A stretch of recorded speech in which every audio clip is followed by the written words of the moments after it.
China quietly became the world's energy superpower, and you probably didn't even notice it happening. While everyone was watching tech giants and space races, China was building something far more powerful: total control over the energy that will run the 21st century. They don't just make solar panels and batteries. They own the entire supply chain, from raw earth to finished power. And they've done it at a scale that's almost impossible to comprehend. This is the story of how one nation seized control of humanity's energy future. But it all started with a material most people have never even heard of. In the early 2000s, making a solar panel required one critical material: polysilicon. It's refined from quartz, purified to 99.9999%, and it's what turns sunlight into electricity. Back then, German and American companies controlled polysilicon production. China made cheap panels, but they had to buy the expensive core material from the West. That was the choke point. That was the weakness. Then, China did something audacious. They built polysilicon factories at a pace nobody thought possible. Not one or two. Dozens. Massive facilities in Xinjiang and Inner Mongolia, where land was cheap and power was abundant. By 2010, they'd matched Western production. By 2015, they doubled it. Today, China produces over 80% of the world's polysilicon. They took the one ingredient they didn't control and turned it into a total monopoly. But controlling the raw material was only step one. They had to own the entire chain. So they built wafer production facilities, cell manufacturing plants, and module assembly lines, all in integrated clusters. A single Chinese province could take raw quartz and output finished solar panels without a single component leaving the region. They vertically integrated the entire industry, while Western companies were still outsourcing and optimizing. The scale was terrifying. By 2020, China was producing over 75% of all solar panels on Earth. They made solar power cheap enough for every nation to afford, but every nation had to buy from them. But here's where it gets devastating. It wasn't just about being cheaper. Chinese manufacturers drove prices so low that Western competitors couldn't survive. German solar companies that pioneered the technology went bankrupt. American factories shut down. The few that remained needed government subsidies just to keep the lights on. China had weaponized scale, and they'd won. Then, they turned their attention to something even bigger: wind. Europe was supposed to own wind power forever. Denmark's Vestas had been perfecting turbines since the 1980s. Germany's Siemens had the engineering pedigree. Spain's Gamesa had installations across 3 continents. They'd spent decades building expertise, filing patents, establishing themselves as the undisputed leaders of wind energy. The technology was European, the market was European, the future was supposed to be European. Then China looked at that future and decided to take it. In 2008, Chinese wind turbine manufacturers were nobodies. Basement-level players, making cheap knockoffs of European designs.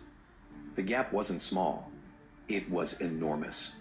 European turbines were standing over 300 feet tall, with blades longer than a football field, each one a masterpiece of engineering.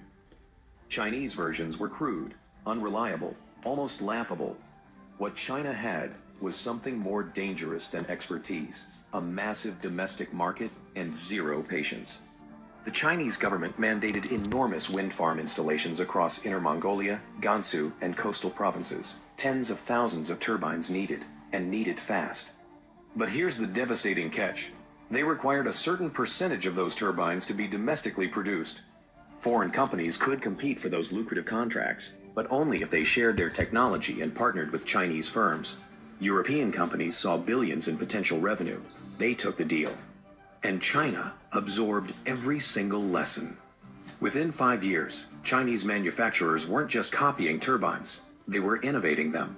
Goldwind, Mingyang, Envision Energy, names you'd never heard, became industry giants.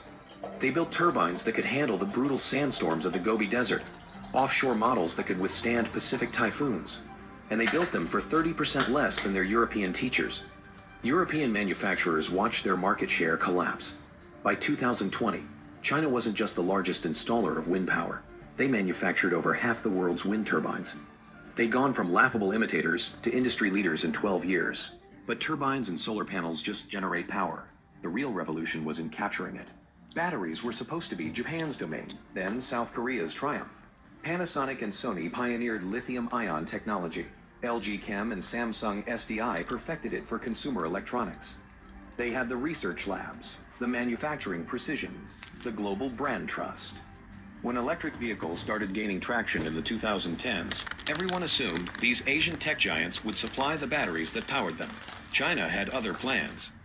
In 2011, a company called CATL was founded in a coastal city most people couldn't find on a map. Contemporary Amperex Technology Limited.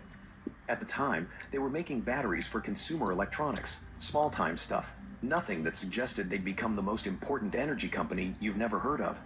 But China's government had identified batteries as the choke point of the entire energy transition. Solar panels and wind turbines were useless without a way to store their power. Electric vehicles were fantasies without batteries to run them. Whoever controlled battery production would control the future of transportation and renewable energy itself. Low-interest loans and guaranteed domestic demand. CATL exploded. By 2017, they'd become the world's largest EV battery manufacturer, not through some technological breakthrough. Through relentless scaling and vertical integration, they built gigafactories that dwarfed anything Tesla or Panasonic had imagined. Facilities producing batteries at a volume that made everyone else's operations look like hobby projects. Then came BYD, Build Your Dreams. They started as a battery company in 1995, then moved into electric vehicles, then back to batteries with scale that stunned the industry. They weren't just supplying car companies. They were becoming one, producing their own electric vehicles with their own batteries, cutting out every middleman. By 2022, Chinese companies controlled nearly 80% of global battery cell production. CATL alone had more manufacturing capacity than all Western battery makers combined. Every Tesla, every Ford electric truck, every Volkswagen EV relied on Chinese battery cells or Chinese battery materials. But here's where it gets truly devastating. China doesn't even mine most of the lithium that goes into these batteries. Australia and South America do. But China refines 60% of the world's lithium and processes nearly 90% of the rare earth materials batteries require. They don't need to own the mines. They own the refineries that turn raw ore into usable materials. Cobalt from the Congo, graphite from Mozambique, nickel from Indonesia. It all flows to China for processing, then emerges as battery cells that power the world. And they weren't stopping at vehicle batteries. Electric cars were just the visible part. The real power was in something most people never think about: grid-scale energy storage.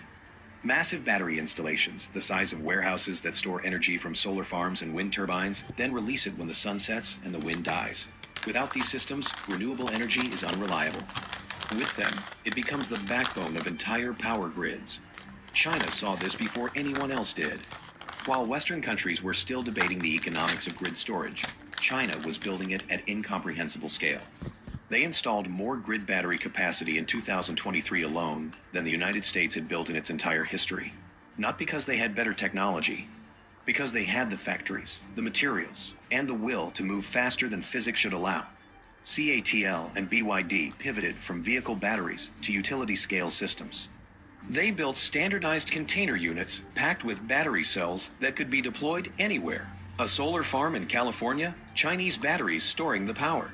A wind installation in Australia, Chinese storage systems smoothing out the fluctuations.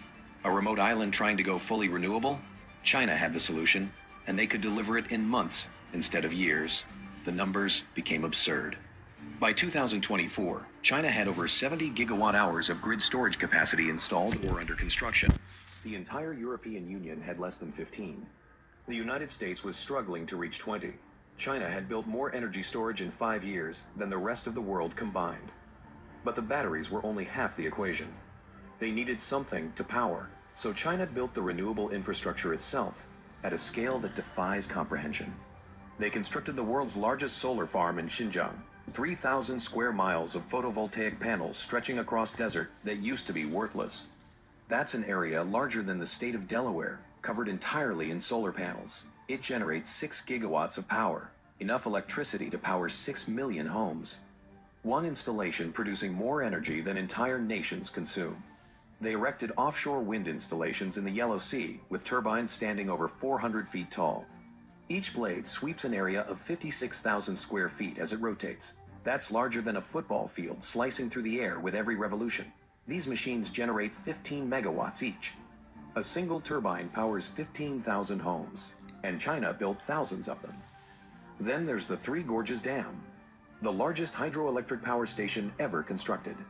It's 1.4 miles long, 600 feet tall, and holds back a reservoir that stretches for 400 miles. This single structure displaced over 1 million people during construction and generates 22 gigawatts of electricity. That's enough power to replace burning 50 million tons of coal every single year. The dam produces more electricity than 20 nuclear power plants, one piece of infrastructure generating nearly 3% of China's entire electricity supply. These aren't just power plants. They're monuments to industrial capability that reshape geography itself